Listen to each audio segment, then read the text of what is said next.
There's been weeks and weeks of hype leading up to Jump Festa. The hype was well founded because the Japanese voice actor of Vegeta was dropping bombs, dropping hints that Vegeta was going to return, that there was going to be something new, a brand new project coming out of the woodwork where Horikawa would have to use Vegeta's voice. And that hype was insurmountable this weekend for Jump Festa. And with Dragon Ball Super's inclusion where it had not been included in previous years, yes, we were hyped. And we got something. We got a little nugget of hope of a return of Dragon Ball. We've gotten a confirmation of Dragon Ball's return. But it's not what you expected.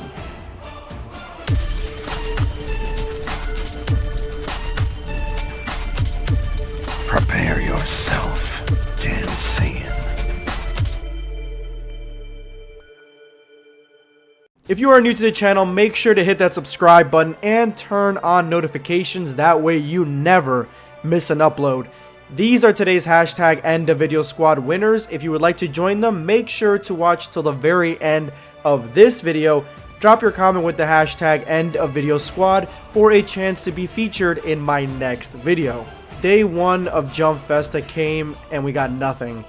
Nothing at all. Day 2 came and it seems like the focus was on something Dragon Ball related, something from Dragon Ball, but not what we wanted. And I am just gonna say it right here, guys. Do not, I'm telling you right now, do not go on any of these voice actors, especially the Japanese voice actors, especially Japanese Vegeta. Do not go on their social media sites and start bombarding them with hate because you didn't get what you wanted. Don't do that, guys. We have more class than that. The Dragon Ball Super community, I know, has more class than that, and the Black Squad absolutely has more class than that. We do not do that. Don't do it, guys, because I've seen a lot of posts, a lot of pictures, a lot of stuff online where people are going and giving these guys shit, especially Horikawa, and he was the one that, yes, was hyping us up for something, and everybody covered it, including myself, and I told you guys, don't get your hopes up, but there may be something, and I really didn't think it was going to be an anime. I really did not think we were going to get Dragon Ball Super 2's anime. I honestly thought that we were going to get some nugget of information for a brand new movie. Maybe like a idea for a movie or something, because I know it's still short notice. It's still really early in production if there is a movie. So I thought that's what we're going to get. I really didn't think we're going to get Dragon Ball Super 2's, quote-unquote 2's, Tuper. I didn't think we're going to get that anime returning at all, really. Not at least in 2020. Maybe 2021, but not 2020. I thought we were going to get something, and Vegeta, my boy, you were telling us, you were hyping us up for it, but I still have a ray of hope that he was talking about a completely different project than what got announced the second day at Jump Festa, and that is, Dragon Ball did get announced at Jump Festa. Dragon Ball Heroes Season fucking 2. I haven't even watched the last episode of Dragon Ball Heroes. I don't even think I watched the last 2 episodes of Dragon Ball Heroes. And you know why? You know why I haven't watched Dragon Ball Heroes? Why it's so easily forgettable? Because it is boring. It is boring. There are a few small moments where the animation is glorious, where it's smooth like butter, where it just looks really, really good. Story-wise, though, it just is boring. It's not good. The story is all over the place, and it's hard to have a story with so many different versions of Goku, and they just come out of nowhere. There's no real linear path. The only interesting part of the whole thing for me was Merge Zamasu, because he kinda is the one that came back after he was defeated in the Goku Black arc, and he looks cool. He's got a cool sort of mysterious nature about him. He looks like he's been through some shit. That is the only interesting part for me about Dragon Ball Heroes. And now we are getting to the end of Season 1. I don't know if the last episode ended it because I really don't care. And Season 2 of Dragon Ball Heroes has been announced.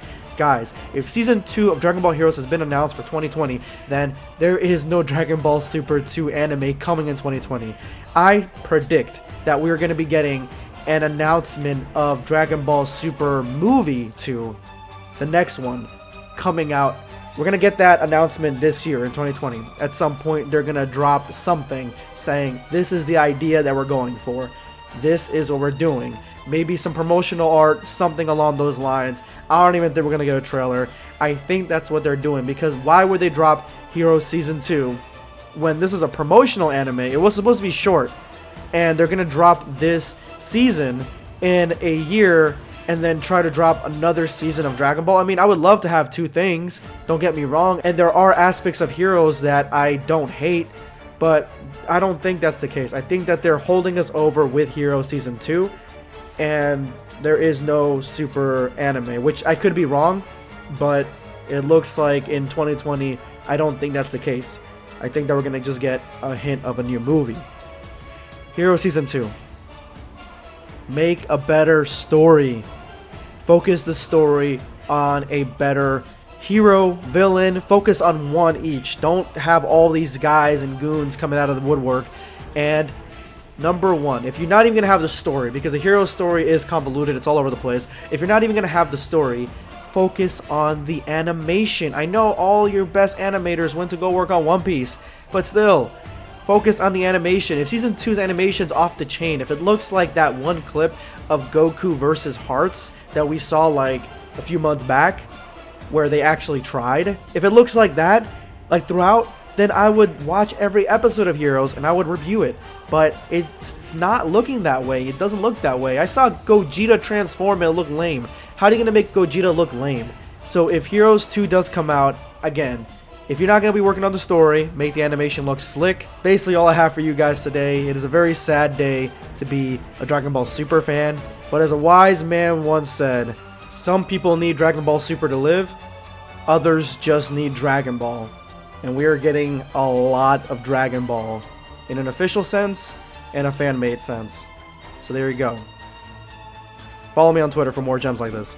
If you made it to this point of the video, you are now part of the hashtag #EndTheVideo Squad. Thank you guys so much. Drop your comment with that hashtag for a chance to be given a shout out in my next video. Today, I am going to be responding to Parker Caron. The reason that lots of people enjoy Vegeta is because Goku is what's known as a flat character and Vegeta has a constantly changing arc.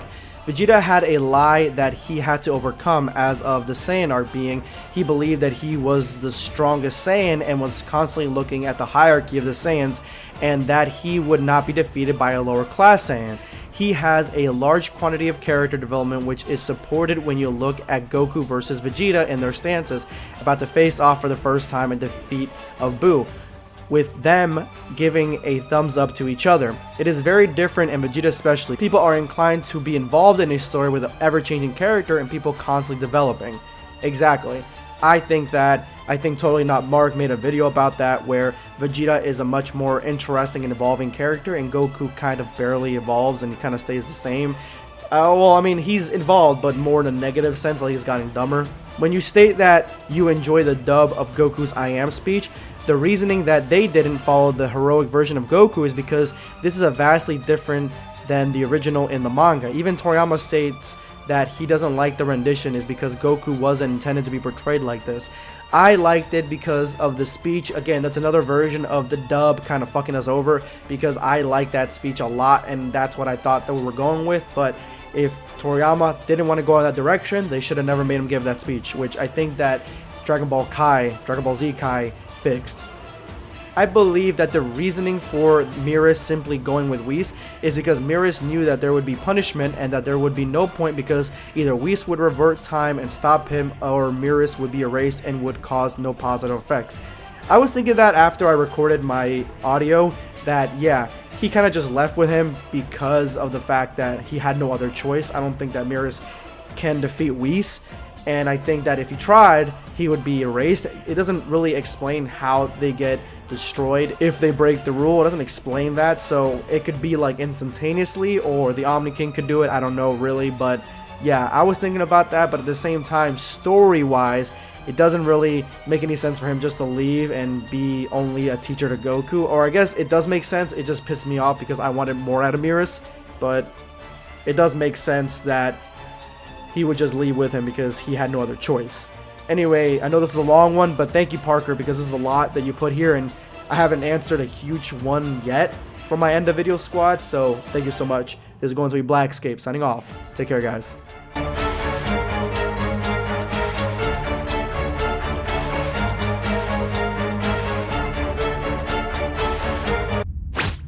Subscribe for more content.